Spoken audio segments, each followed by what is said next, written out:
안녕하세요, 잠수맨입니다. 드디어 오픈워터 자격증을 딴 분들, 이제 혼자서 바다에 들어가도 되나? 라고 생각하시는 분들이 있을 겁니다. 하지만 바다에 혼자 들어가는 것은 절대 해서는 안 될 일입니다. 바다에서는 어떤 일이 일어날지 알 수 없고 다른 사람에게 도움을 청해야 할 상황이 종종 발생하니까요. 오늘의 잠수맨 이야기, 버디 시스템입니다. 버디 시스템은 말 그대로 스쿠버 다이빙을 할 때 2인 1조로 짝을 지어 다이빙을 하는 시스템을 말합니다. 버디 시스템은 단지 물속을 관광할 때 심심해서 짝을 지어주는 것은 아닙니다. 서로의 안전을 위해 서로 짝을 지어 다이빙을 하는 것이죠. 조금만 생각해보면 왜 자격증을 취득했는데 바다에 혼자 못 들어가는지에 대해 알 수 있습니다. 바로 안전 때문이죠. 오픈워터 다이버뿐만 아니라 모든 레벨의 다이버들이 공기 탱크 하나 빌렸다고 스쿠버 다이빙하러 나가는 것은 거의 없다고 봐야 합니다. 안 그래도 수중에서는 소통이 어려운데 만약 혼자서 다이빙을 할 경우 응급 상황이 발생하면 아주 조치가 제한적이고 힘들 수 있겠죠. 만약 패닉에라도 빠지면 되돌이킬 수 없는 상황이 발생할 수 있습니다. 따라서 버디의 존재는 다이빙 시 필수라고 할 수 있겠죠. 버디는 다이빙 계획, 슈트 착용, 다이빙 전 장비 점검, 입수, 다이빙 중, 다이빙 후 장비 관리, 로그 기록까지 모든 단계에서 서로 도와주는 역할을 합니다. 따라서 물속에서든 물 밖에서든 나와 버디 사이의 간격은 아주 가까워야 합니다.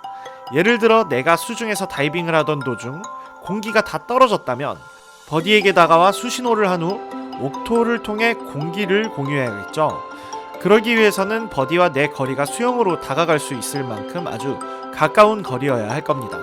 중간중간 공기의 잔량을 서로 체크해주고 버디의 상황을 유심히 살펴본다면 다이빙을 하면서 이처럼 위험한 상황이 발생할 확률은 급격히 떨어지겠죠. 구체적으로 어떤 준비를 해야 할까요? 우선 수면에서는 본인과 버디 둘 다 다이빙 전 서로의 협의하에 다음 다이빙 계획을 세우고 숙지해야 합니다. 팀 다이빙의 경우도 마찬가지로 팀원들의 실력을 고려해 모두의 협의하에 다이빙 포인트는 어디로 갈지 정해야겠죠. 다른 팀에 혼자 껴서 다이빙하는 경우 수중 소통을 위해 수신호를 통일해야 합니다. 본인뿐만이 아니라 수중 응급 상황에 대비해 버디의 장비를 체크해야겠죠.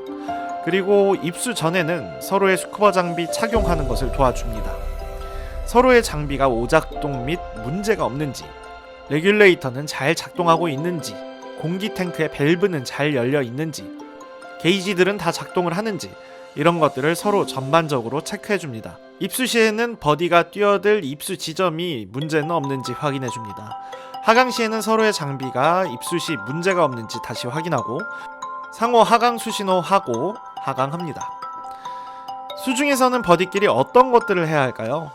먼저 하강 시 계획된 수심보다 버디가 더 내려가지는 않는지 확인해야 합니다. 목표 수심에 도달해서는 OK 수신호를 하고 버디가 이상 징후를 보이지 않는지, 호흡은 정상적으로 하는지 등을 확인해야 합니다. 다이빙을 하게 되면 계획된 코스로 진행을 하고 꾸준히 상호 간의 수신호를 통해 서로를 확인합니다.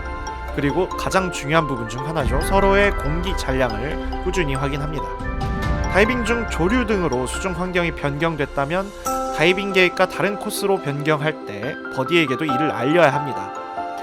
본인 및 버디의 공기 잔량이 다이빙 계획 시 정한 일정량 이하, 예를 들면 50바 밑으로 내려간다면 이제 다이빙을 중지하고 상승 절차를 하자고 제안해야 합니다. 상승 시에는 버디가 숨을 참진 않는지, 상승 속도가 너무 빠르진 않는지 확인해야 하고요. 상승할 때 수면 위에 위험한 물체가 없는지 확인한 후 상승 수신호를 하고 올라갑니다. 상승한 후에는 버디에게 이상 징후가 없는지 확인하고 보트에서는 서로의 장비를 벗는데 도움을 주면 됩니다. 그렇다면 어떤 버디가 좋은 버디일까요? 항상 버디와 함께 하라는 일정한 규칙 때문에 마음이 잘 맞는 친구나 연인 함께하면 좋겠죠. 하지만 처음 보는 버디와 함께하는 경우도 종종 생기기 마련입니다. 이럴 경우 사전에 다이빙을 하는 목적과 어떻게 다이빙을 할지에 대해 의견을 나눠야겠죠. 하지만 본인의 스타일이 맞지 않는 경우도 있겠죠. 이런 경우에는 다이버 마스터나 강사와 이야기를 해서 바꿔달라고 할 수도 있을 겁니다. 버디는 대부분 상위 레벨과 하위 레벨을 묶습니다. 문제가 생기면 빠르게 대처할 수 있고 물속에서 하위 레벨의 다이버가 상위 레벨의 다이버에게 도움을 받을 수 있기 때문이죠. 다만 이것이 꼭 정답이라고는 할 수 없는 게 레벨 차이가 너무 심하게 나면 상위 다이버가 하위 다이버를 챙겨야 하는 상황이 발생하겠죠. 따라서 유연하게 버디를 구성할 필요가 있습니다. 필리핀으로 다이빙을 하러 갔는데 내가 가이드도 아닌 상황에서 버디만 챙기고 있으면 너무 억울하잖아요. 주변 구경도 못하고. 따라서 유연한 버디 구성이 필요합니다. 오늘은 버디 시스템에 대해 이야기해봤습니다. 여러분, 버디가 얼마나 중요한지 아시겠죠? 혼자 다이빙을 하는 것은 불가능하다는 것도 오늘 아셨을 겁니다. 그럼 좋은 버디와 행복한 다이빙 하시고요. 지금까지 잠수맨이었습니다. 좋아요, 구독, 알림 설정은 영상을 만드는 데 큰 도움이 됩니다.